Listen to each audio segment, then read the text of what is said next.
60 mégaoctets. C'est le poids du fichier qui vient de faire trembler le monde de l'I.A.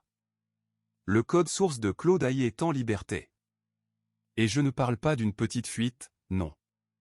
On parle du cerveau, de l'ADN numérique d'un des modèles d'I.A. les plus avancés et les plus secrets de la planète.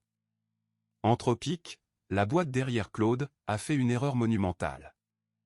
Une bête erreur humaine lors d'une mise à jour, et hop, le fichier est sorti. Un fichier de 60 mégaoctets contenant l'intégralité du code source de Claude Code, leur produit le plus populaire et, soyons honnêtes, le plus lucratif. Et là, tu te dis, quoi? Comment c'est possible?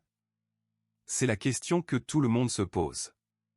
Ce n'est pas un petit bug, c'est une brèche de sécurité majeure qui a des répercussions absolument colossales, et pas seulement pour Anthropic.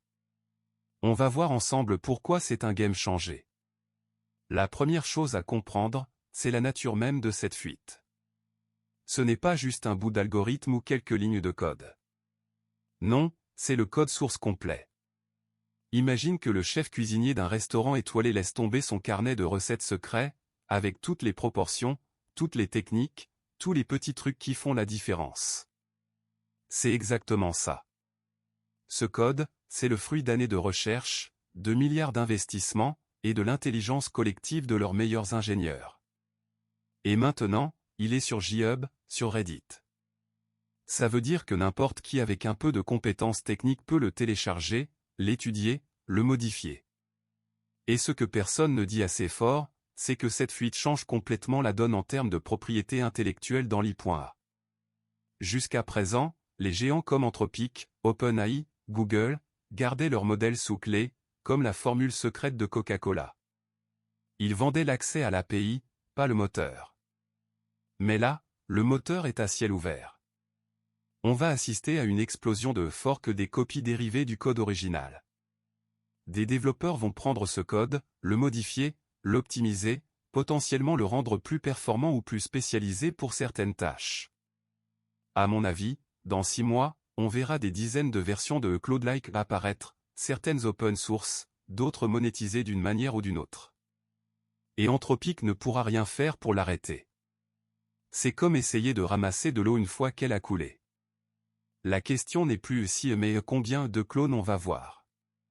D'ailleurs, si tu kiffes ce genre de décryptage tech, abonne-toi, ça m'aide énormément et tu rates rien des prochaines analyses. On a déjà vu des situations similaires par le passé, même si pas à cette échelle et avec cette technologie. Pense à l'époque où des versions piratées de Windows ou de logiciels Adobe circulaient. Les entreprises ont dû se battre pendant des années pour protéger leurs licences. Mais là, c'est différent. Le code est là, il est propre dans le sens où il n'a pas été craqué, il a été publié par erreur. Ça crée un vide juridique assez fascinant.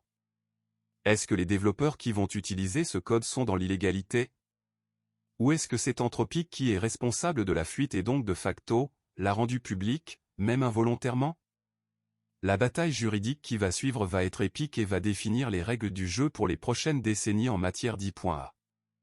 Je prédis des années de procès, des avocats qui vont se frotter les mains, et des décisions de justice qui vont créer des précédents majeurs.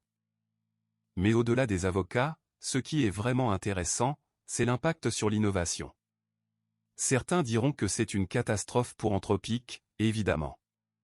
Mais pour l'écosystème de l'I.A. dans son ensemble, ça pourrait être un accélérateur inattendu. Imagine le nombre de chercheurs, de startups, de petits groupes de développeurs qui n'avaient pas les ressources pour créer un modèle comme Claude from scratch. Maintenant, ils ont une base solide. On pourrait voir émerger des innovations incroyables, des applications spécialisées que personne n'aurait imaginées. Ce n'est pas impossible que certains de ces forks deviennent même plus performants ou plus adaptés à certains usages que le Claude original. C'est un peu comme si Linux était né d'une fuite de Windows. Une utopie pour certains, un cauchemar pour d'autres. Ce que ça change pour TOI, le spectateur, le consommateur, l'utilisateur final. C'est potentiellement énorme. Premièrement, tu pourrais avoir accès à des versions de Claude moins chères, voire gratuites, si des communautés open source décident de s'en emparer. Imagine un Claude local, qui tourne sur ton propre ordinateur, sans passer par un serveur tiers, avec toutes les implications de confidentialité que cela comporte. Ça pourrait aussi démocratiser l'accès à des IA puissantes pour les petites entreprises ou les créateurs de contenu qui n'ont pas les budgets des géants. Deuxièmement, ça va mettre une pression folle sur Anthropic pour innover encore plus vite. Ils ne pourront plus se reposer sur leurs secrets technologiques. Ils devront proposer des fonctionnalités, des performances, une fiabilité qui justifie de payer pour leur version officielle, face à une multitude de concurrents qui ont la même base. C'est une course à l'armement qui va s'intensifier, et c'est toujours bon pour le consommateur. Moi, ce que j'en pense, c'est que cette fuite est un coup de marteau dans le statu quo de l'I.A.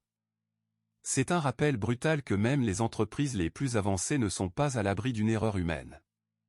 Mais c'est aussi une opportunité folle pour l'open source et pour l'accélération de l'innovation.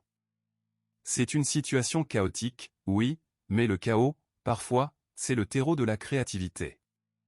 Et je suis super excité de voir ce qui va en sortir. Si ce genre d'analyse te plaît, abonne-toi et active la cloche pour ne rien manquer de mes prochaines vidéos sur l'actu tech. Dis-moi en commentaire, est-ce que tu penses que c'est une bonne ou une mauvaise chose pour l'I.A? Et n'hésite pas à envoyer cette vidéo à quelqu'un qui devrait voir ça, quelqu'un qui est passionné par la tech et l'I.A. On se retrouve très vite pour une nouvelle analyse.